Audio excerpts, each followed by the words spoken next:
Guys, magandang hapon po. Pag-usapan lang natin guys yung ating background. Ito guys, yung baka hindi pa umabot yung kaibigan na 5,000. For your information guys, si Mita o si Facebook, inaalaw lang bawat account ang kanilang mga kaibigan ay limit lang hanggang 5,000. Kita niyo guys yan. Reaching friend limit, the maximum of 5,000 guys.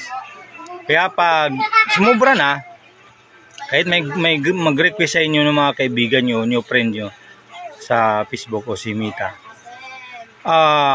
yan ang maglalabas guys.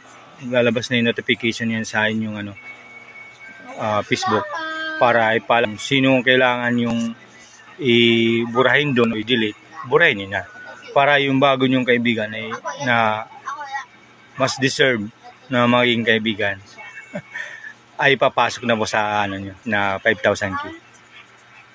Sana guys nakatulong po. Ngayon pa lang mag-sorting na kayo ng tunay niyong kaibigan. I-share po sa mga kaibigan nating tunay at pagkalat ang idea nito para maraming. Maraming salamat po.